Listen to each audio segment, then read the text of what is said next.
Assalamualaikum warahmatullahi wabarakatuh. Halo teman-teman, perkenalkan nama saya Lisnawati. Saya mahasiswa program studi Pendidikan Guru Madrasah Ibtidaiyah Institut Agama Islam Latifah Mubarakiyah dengan nomor NIM 2251008. Tujuan dibuatnya video ini adalah untuk memenuhi salah satu tugas mata kuliah Media Teknologi Pembelajaran di SDMI. Pada video pembelajaran kali ini, kita akan membahas mengenai pengembangan media manual dan media digital dalam pembelajaran di SD dan MI. Nah, sebelum memulai pembelajaran, kita harus tahu dulu apa itu media dan apa itu media pembelajaran.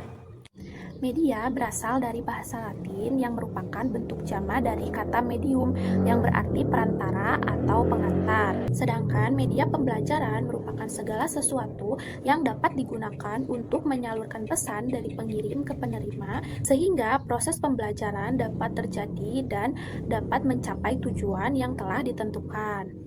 Nah, selanjutnya ada hal-hal yang harus dipertimbangkan oleh seorang guru dalam memilih media agar media tersebut dapat dimanfaatkan secara efektif. Nah, poin pertama adalah analisis kebutuhan, di mana seorang guru harus menganalisis dulu apa yang menjadi kebutuhan dalam pembelajaran. Analisis kebutuhan ini mencakup tujuan pembelajaran yang ingin dicapai, karakteristik peserta didik, kurikulum, serta masalah ataupun hambatan yang dihadapi oleh peserta didik. Poin yang kedua adalah perencanaan, yang berarti guru harus merancang tujuan, konten, struktur, dan teknik pendekatan pengajaran yang akan digunakan. Nah, dalam perencanaan ini termasuk juga dalam pemilihan media dan teknologi yang akan digunakan yang sesuai dengan tujuan pembelajaran. Poin yang ketiga adalah desain yang melibatkan pembuatan rancangan visual yang interaktif dari media pembelajaran. Dalam tahap ini penting untuk mempertimbangkan tampilan grafis, audio, dan elemen interaktif yang dapat menarik minat siswa. Poin yang keempat adalah pengembangan, di mana tahap ini mengimplementasikan desain menjadi media pembelajaran yang sesungguhnya, meliputi proses pembuatan, produksi, dan pengujian media pembelajaran tersebut. Poin kelima adalah evaluasi, di mana setelah kita melakukan pengembangan media, kita perlu melakukan evaluasi untuk mengetahui efektivitas media pembelajaran tersebut terhadap pemahaman peserta didik. Evaluasi tersebut dapat dilakukan dengan cara menganalisis hasil belajar peserta didik sebelum menggunakan media tersebut dan setelah menggunakan media tersebut. Poin yang keenam adalah revisi. Nah, berdasarkan hasil evaluasi yang kita dapatkan, media pembelajaran tersebut dapat kita kembangkan apabila belum mencapai tujuan pembelajaran yang ingin dicapai. Perubahan ini dapat meliputi konten, desain media, ataupun interaksi media dengan peserta didik. Poin yang terakhir adalah penggunaan berkelanjutan. Nah, di mana media pembelajaran ini harus bisa digunakan secara terus-menerus dalam proses pembelajaran. Teman-teman, media pembelajaran itu dibagi menjadi dua kategori. Yang pertama adalah media manual dan yang kedua adalah media digital. Yang pertama adalah media manual. Teman-teman, apa sih media manual itu? Media manual adalah media yang digunakan untuk mendukung proses pembelajaran tanpa melibatkan teknologi digital, baik dalam perencanaannya ataupun dalam pelaksanaannya. Media pembelajaran manual memiliki beberapa jenis. Jenis media pembelajaran yang pertama adalah gambar. Nah, gambar ini merupakan tiruan objek yang dibuat menggunakan coretan pensil ataupun media lainnya pada kertas. Nah, untuk contoh media gambar ini misalnya seperti gambar Ka'bah, gambar masjid, dan lain sebagainya. Jenis media manual yang kedua adalah sketsa. Nah, sketsa ini merupakan gambar sederhana atau draft kasar yang menggambarkan bagian-bagian penting tanpa detail yang berlebih. Contoh penggunaan media sketsa ini adalah misal ketika guru akan menjelaskan mengenai ruku dan sujud, maka guru bisa menampilkan sebuah sketsa orang yang sedang ruku ataupun sedang sujud.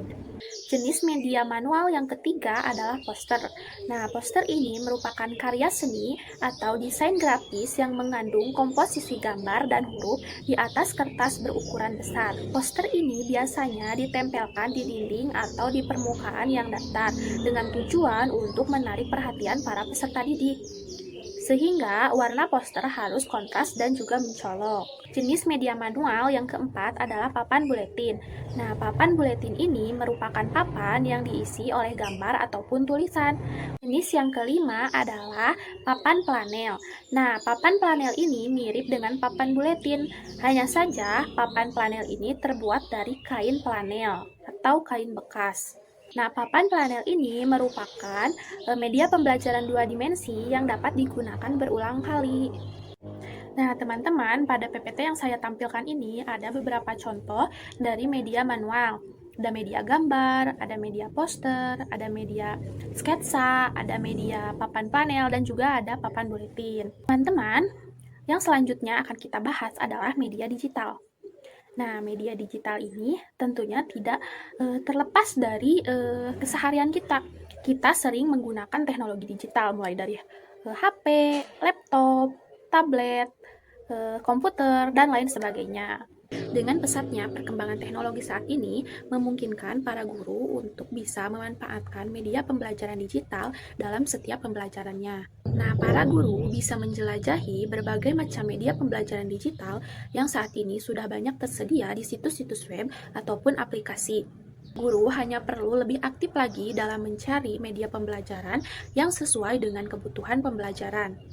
Nah, teman-teman, yang selanjutnya akan kita bahas adalah mengenai jenis-jenis media pembelajaran digital. Jenis media digital yang pertama adalah multimedia interaktif.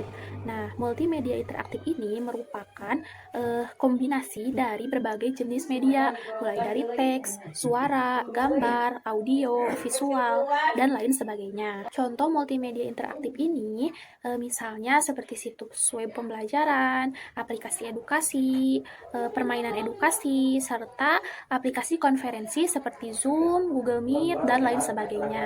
Jenis media digital yang kedua adalah video digital dan animasi, yang terdiri dari serangkaian gambar bergerak yang disertai dengan suara, yang dikemas dengan cara yang menarik untuk menyampaikan berbagai macam informasi demi mencapai tujuan pembelajaran.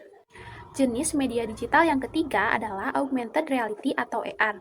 Nah, AR ini merupakan teknologi canggih yang menggabungkan objek maya dua dimensi ataupun tiga dimensi ke dalam lingkungan nyata dan memproyeksikannya secara real time. Sebagai media pembelajaran digital, teknologi AR ini memungkinkan peserta didik untuk mengalami secara langsung hal-hal yang berkaitan dengan materi pelajaran.